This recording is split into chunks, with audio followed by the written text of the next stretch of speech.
recovery can be really challenging for people to go through, both on the family side of things and for the person that's getting off of the substances. It's a really emotional time. There's a lot of shame, there's a lot of questions. And for the family members, they can unintentionally put more pressure than they intend to. It's like people get out of rehab and the family members are ready for them to think about the rest of their life. What is their career? What are they going to do? How are they going to make all this money? And they start putting a lot of pressure, and it's all for all the right reasons. Like, we want to know, like, okay, now that you're out of rehab, you put the drugs down, now you're going to all get your life back in order.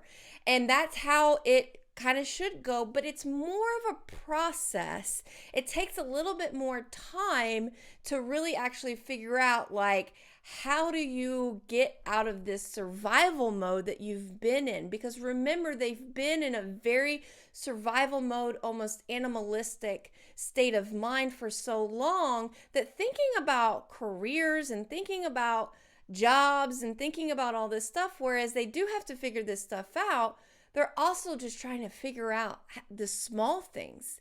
How do you get up in the morning, get dressed, make your bed, pay your bills on time, even how to pay bills?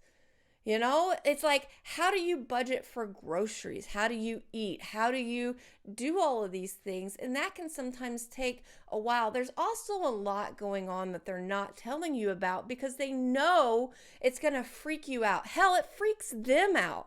There's using dreams, and using dreams are a special kind of dream. It feels so real. You wake up and you feel like you've just ruined your life over and over and over again. It's like Groundhog's Day, where it's like they're really genuinely trying to stay off drugs, but every night they go to sleep and they think they've wrecked their lives all over again. And I can tell you, in the beginning, before I even knew what the heck was going on, I would wake up and I'm like, oh my God, one, there's something wrong with me. Two, it's like, I can't even believe, like, does this mean that I can't do this? So there's a lot of questions. It's really hard. So every morning they're waking up thinking, I've just destroyed my life. And it can be very jarring of experience because it feels so real.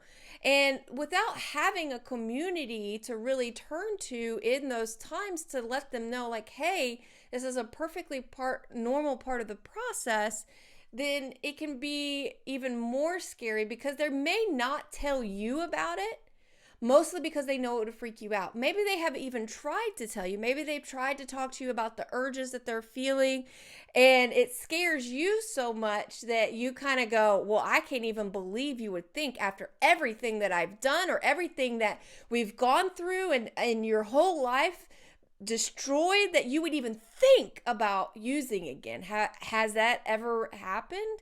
But urges are actually really normal in this process. And what can happen is that can actually make them feel more shame for even having thought about, going back to using. But I can tell you that it's just a conditioned response that they're trying to break free of.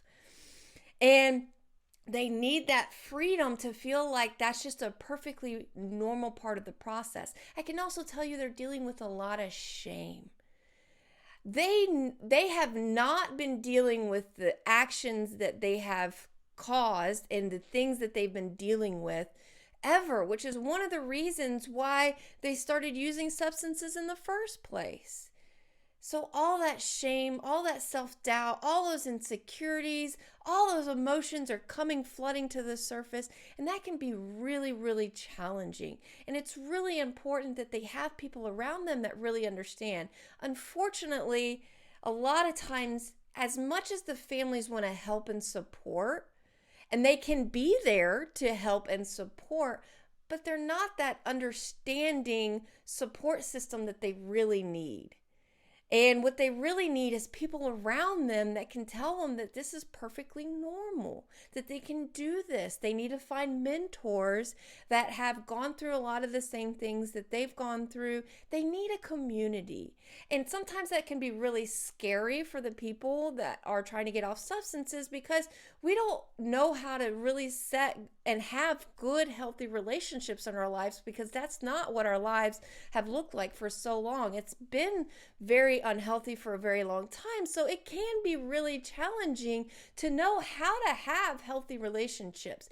Challenging, yes. Impossible, no. We got to start somewhere. We got to learn these life skills, and learning how to have good, healthy relationships in our lives is a skill we have to learn. And it can be scary and it can be daunting, but it's no less worth it. So remember, even though you really want to help and support them, and you can in a lot of ways, you can't be everything to them, because what will scare you, what sends up red flags, what puts more pressure on them is not what they need. They need people that really understand what they're going through. And so I would really recommend that if there is any sort of support that you can give them, it's giving them the suggestions that they find that community and supporting them and finding the healthy relationship. You won't ever really understand. My mom, to this day, she doesn't really get it, but she supported me 100% of the time. She doesn't involve herself in my recovery, but we have been able to build a very loving and supportive relationship. It has boundaries to it. It has a lot of really great things, but she just is like, that's all on you. Like, I support you in doing what you need to do for yourself. And that's what it is. So she also knows that if I'm struggling, even now, over 13 years later, I'm like, this is what I got to focus on this week. And she's like, that's good. You should go do that and focus on taking care of yourself this week.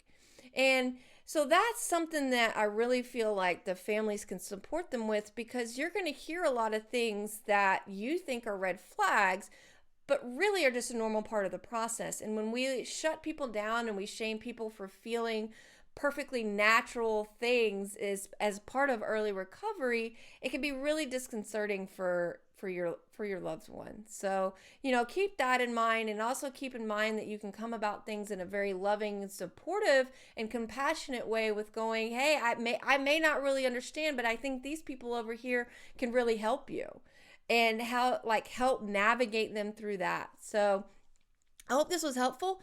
I have actually started a podcast. This is one of the reasons why I am doing the early recovery series. Is I've invited a lot of people that have a lot of experience in this area, that have gone through this, have come to the other side, and are now able to share some of their experience with other people about what it's like to go through this early recovery process. So you can go check out that podcast and that series at www.unbreakableboundariespodcast.com. I think it's a really great resource. What's amazing about this is that you can get the help that you need without actually going anywhere, really. You can listen to it in your car, you can listen to it at home in the privacy of your home, and still get some really good tips and suggestions and things to consider. The red flags, that what you consider red flags is actually really part of the process. And so I think it's really helpful both for the families and for the people that are trying to get off substances, especially in the beginning, or are thinking about it, and know that, this journey, it's possible. Recovery is possible for anyone. I always start people with telling us how bad things got for them. So it's like, people can really resonate with the messages of that, in terms of, oh, well, if they can do it, I can totally do it, because they were just as bad off, if not worse, than I was, and they did it.